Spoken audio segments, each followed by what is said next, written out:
呢度咁多煩惱啊，六親眷屬、宿世三世嘅因果，以前牽引落嚟嘅，你先要自淨。咩叫自淨啊？自我檢討先，要改變自己先。你要求你嘅丈夫改變，你要求你嘅叔伯親戚朋友改變對你好，你又唔對別人好，你一味要求別人而唔改變自己，世間上有冇咁嘅事啊？你唔要改好，你要求別人對你好，唔得㗎，先自淨先。所以經文裏邊呢就有教你自淨啦。自淨大家要知道點解嘅喎。裏邊咧就講咗一句咧係咩嘢咧？前解結是總相，亦必須自淨，努力修行，回向怨親。你自己自淨改變自己咧，先要修持自己嘅內心要清淨。你自己做人要識做先，你自己要慈悲忍讓，有智慧。你要修行。你要自己修行，自己懺悔，能夠自己改變。你改變咗自己啦，你就自然會改變到別人啦。所以自淨係好緊要嘅。好啦，咁我哋大致上咧改變自己，嗱，仲有少少時間。如果要改善自己同埋家人嘅關係咧，叫做自淨。首先要檢討自己，改變自己。好多人唔知嘅噃。你恨某一個人，我恨呢個哥哥，恨呢個弟弟，恨呢個一路恨到終，打交啊，嗌殺啊，恨到大家陌路相逢，點頭都唔會點頭嘅。咁而且斤斤計較。咁第一件最緊要自己就係敬人者人恒敬之，自己要先尊敬家人，不算舊賬，忍辱包容，咁先可以能夠改善咗呢個環境。對於前生嘅所種下嘅怨因咧，唔係淨係呢一生嘅噃。有陣時話我對我先生或者我對我太太，我對我六親眷屬好好啦，點解都改善唔到咧？因為有宿因嘅，前世嘅因嘅。對於宿因咧，我哋要有一種嘅態度，因為你以前種下呢個惡因啊嘛，前世，咁你要有咩態度咧？隨緣消舊業，不再作新殃，用呢個心態去化解佢。佛經教導我哋咧，要怨親平等。用怨親平等嘅心理去處理呢個苦況，對於舊恨心感無怨，要落作意去還債報恩。我要還俾佢嘅，我要報恩。對於新嘅怨呢，要有忍讓包容，以慈悲為本。嗱，大家要成日記住咩叫慈悲梁皇寶懺嘅喎？慈點解啊？慈能與樂，悲能拔苦。慈即係俾快樂別人，俾安樂俾別人。你有冇俾快樂俾安樂別人啊？因為你時常擾亂別人，時常鬧人，惡口兩語耳語。如果你係咁，你就唔係慈啦。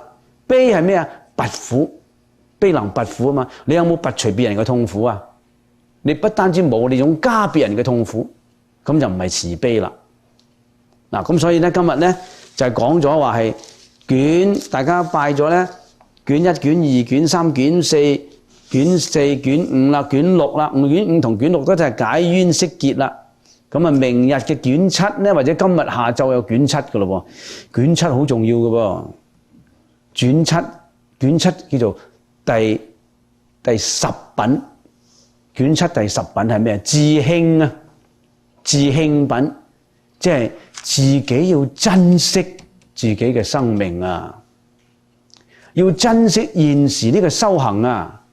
你而家今日得到人身，今日仲係健康，今日仲可以睇經，可以修行，可以行善，明日不保啊！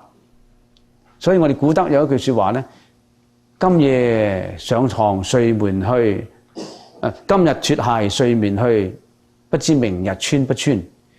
如果你仲係為衣食住行而忙碌，為培養呢個我哋叫做臭皮囊而日日咁樣營營役役，所追求嘅係名聞利養，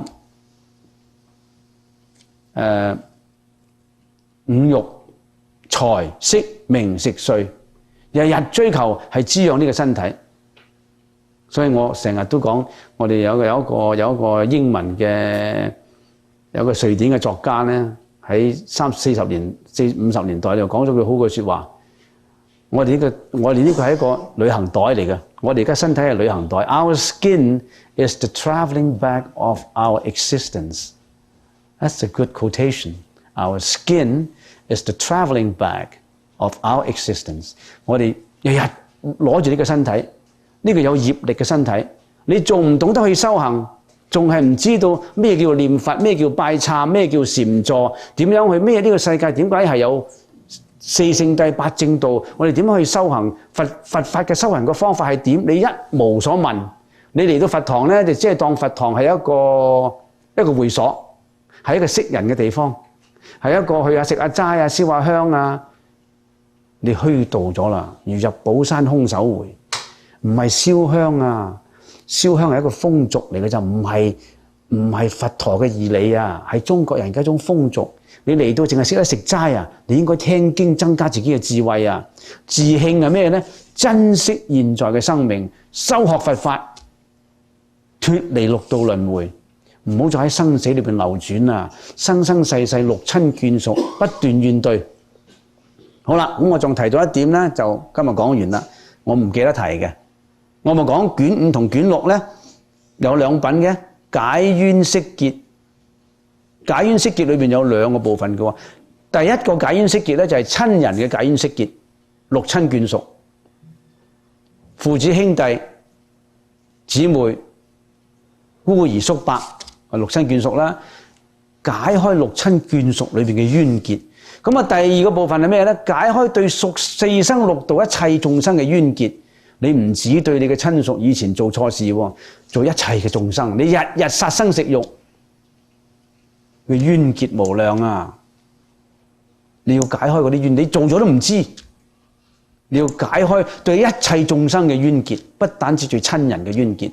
所以咧，今日下晝嘅咧，你所讀嘅咧就係對四生六道眾生嘅一切嘅怨懟，你都要解開佢啊！